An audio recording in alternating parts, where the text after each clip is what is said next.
आज पूरा दिन सोशल मीडिया पर एक अलग तरह की हलचल चलती रही। हलचल क्या थी? एक सियासी किस्सा था, एक सियासी बातचीत थी, जिसको आधार बना के लोगों ने अलग-अलग तरह की बातें करना शुरू कर दी थी।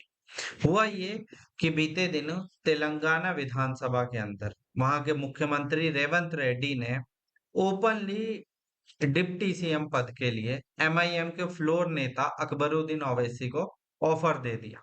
ऑफर भी ऐसा वैसा नहीं, सीधे तौर पर कहा कि आप हमारी पार्टी से चुनाव लड़िए, आपका फॉर्म भी मैं भरूंगा, मैं जाकर नॉमिनेशन कर कर आऊंगा, मैं आपको चुनाव जितवाने की जिम्मेदारी लेता हूं और अपने बगल में बैठाकर आपको आप ही से बजट को पास करवाऊंगा, आपसे ही बजट पर बात करवाऊंगा। इस पर पलट के अकबरुद्दीन ओवैसी ने भी जो जवाब दिया, वो अपने आप में एमआईएम के जो समर्थक थे या एक बड़ी गिनती है, उसको मिसाल बता रहे हैं।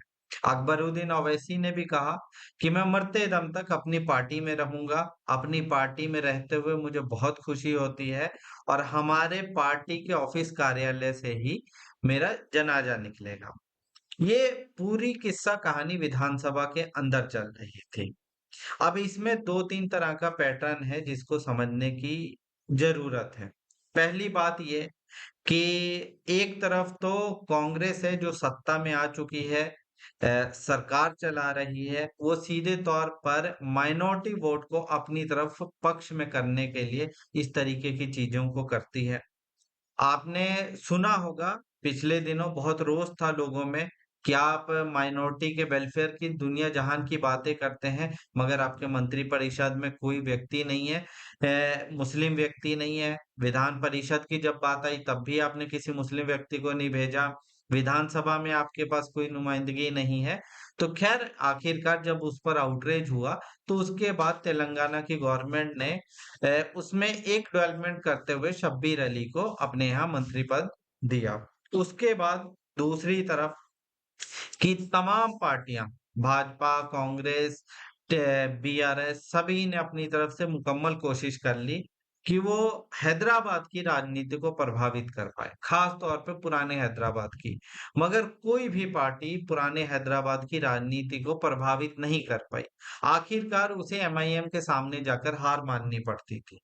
हैदराबाद शहर की डेवलपमेंट की बात हो या हैदराबाद शहर के प्रोजेक्ट्स की बात हो या ग्रेटर हैदराबाद जो वहाँ पर म्युनिसिपल कॉर्पोरेशन है, उसकी बात हो तो कहीं न कहीं सभी पार्टियों को एमआईएम के साथ इस मामले में गठजोड़ करना पड़ता था या अनऑफिशियली उनके साथ बातचीत करनी पड़ती थी। अब यहाँ पर एक बात और खुलकर सामने आती है कि मान लीजिए अगर कोई नेता अपने लेवल पर अपने जो भी उसके पास पैमाना था उस पैमाने में किसी पार्टी का हिस्सा हो, तो उस पार्टी का हिस्सा रहते हुए वो किस लेवल तक राजनीतिक तौर पर ऊपर उठ सकता है। राजनीतिक तौर पर ऊपर उठने में क्या है कि उसके पास मंत्रालय कितने मिल सकते हैं, वो पॉलिटिकली कितना आगे जा सकता है, पार्टी के अंदर उसकी हैसियत क्या है। मान लीजिए उसकी पार्टी विपक्ष में है तो विपक्ष नेता प्रतिपक्ष का ओहदा उसे मिलता है कि नहीं, वो अपनी पार्टी से अलग हटकर अपनी कम्युनिटी के लिए स्टैंड ले पाता है कि नहीं, ये सब चीजें बातें उसके साथ जुड़ी हुई थी।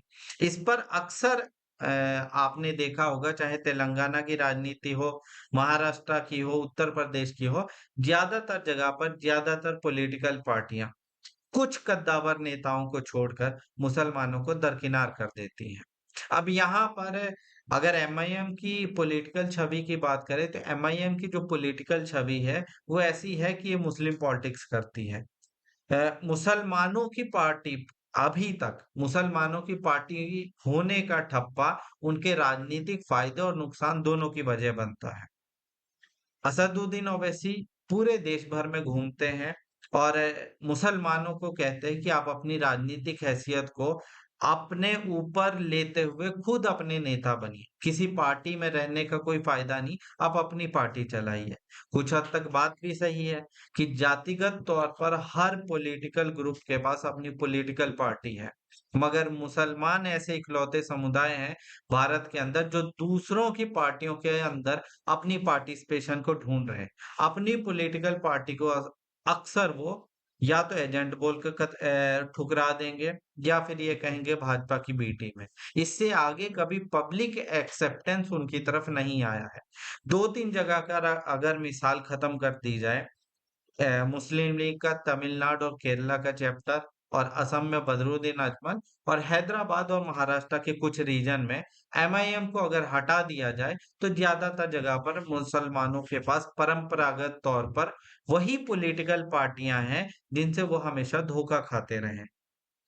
अब यहाँ पर सबसे अहम बात जिस पर मुझे लगता है कि खास तौर पे मुसलमानों को सोचना चाहिए, जब इस देश में अ, 2 बड़ी ओबीसी पार्टियाँ या ऐसा कह लीजिए जिन पर ठप्पा है कि वो यादवों की पार्टियाँ हैं, समाजवादी पार्टी और आरजेडी।